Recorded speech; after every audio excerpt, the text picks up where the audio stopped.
On this episode of American Hot Rod, James Brown action. Boyd Coddington brings a passion project to the shop. Doing it for a dedication to his dad, you know, like a memorial type thing. As they restore a 34 Roadster to its original glory and bring a son's memory of his father back to life. What a feeling. Great. For me. Yeah. With Mike's bad attitude at an all-time low. I think it's going to be blue, too. Yeah. You're damn negative, and I don't like it, okay? You better... Boyd shocks the shop and puts Mike in charge of the build, He's gonna run it.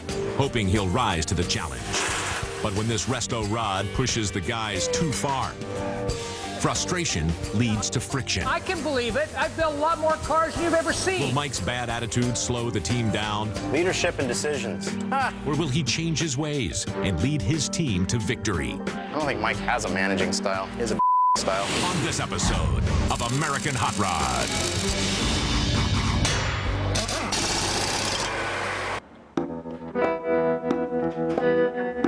Here's Dennis knows. This build's almost harder than any of the other ones we've ever done because we're trying to recreate a nostalgic hot rod.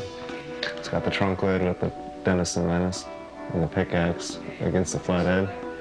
On this car, it's going to take a lot of research because it has so much history and everyone knows about it. And I mean, you talk to a lot of old guys and they remember seeing the car or being around the car and stuff like that. So, I mean, to be able to build this car to impress them is really what I'm shooting for. And if we can't do that, then we might as well give up right now. That's Orange County, eh? Race, drag race? Colton. Colton. Oh, I remember that, yeah. I'm gonna say, that's a long time ago. Up until today, I've never even really seen a good picture of this car. We got to see a little bit of video footage, which was amazing. Is this high definition? Yeah, there it is. That's going to be the clearest shot. Yep. The roll bar. Oh, There it is. There it is. That's the There's way the you blue. should do this. Okay. Light covers there. yeah. Watching the old race footage was really cool. We could see a lot of details that we couldn't make out from the pictures. But it was also really cool to see the guys that started it all. The size of the muffler he's got on that. Wow. 32. That's just a crash. Yeah, crash. One of the holes for the windshield post. Seeing that crash footage reminded me of my own accident and all that I've been going through since. That was a bad crash. Everything came apart on that.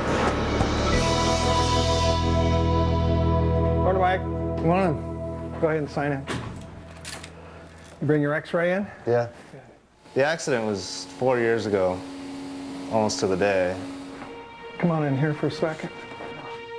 Oh, okay. Well, that helps out. I had the idea that there were, solid metal plates in here. The car's not salvageable at all. The car basically flipped end over end one time, and then it flipped over about another turn and a half, and then I fell out of the roof, and then it flipped over another 3 or 4 times after that. Well, I didn't know what was going on when I woke up. I just woke up and I was in the hospital, strapped down to the bed. I was in the hospital for about 3 weeks, and the doctors had to do a lot of reconstructive surgery on my face. They did all the surgery through my mouth and through my eyelids and stuff, and to where there's no scars. But they had to put 9 plates in there. I don't know, after that I got out and just tried to deal with it from there.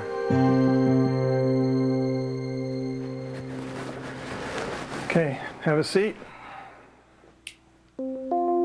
I found this doctor that was doing this cold laser therapy, which is new technology that they're using a lot in the military and with pro athletes. It helps regenerate growth in the nerves and muscles and bones.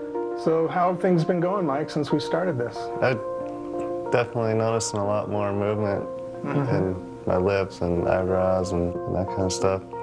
When I saw Mike, I thought, I'm going to try to get in touch with this young man and see if what we're doing here would be able to help him.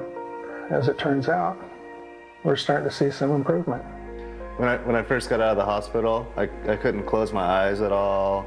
I couldn't move my lips at all, or couldn't taste or smell anything. Like, it was so hard for me to try to talk, and it's hard for people to understand me, and I kind of had to learn how to talk again. It's definitely seeing a lot of improvement. It's really slow, but I mean, it's a lot better than it was when I started.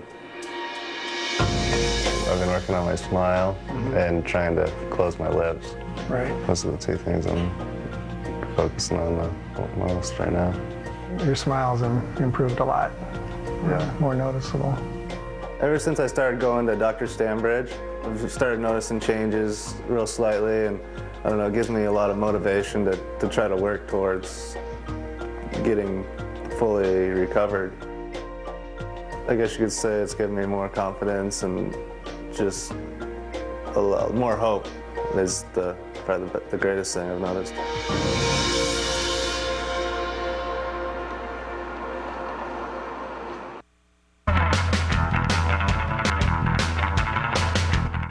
Coming up next, probe into the existence of a top-secret military base that the government refuses to acknowledge, an unsolved history, Area 51. Uncover other historical mysteries when you log on to Discovery.com.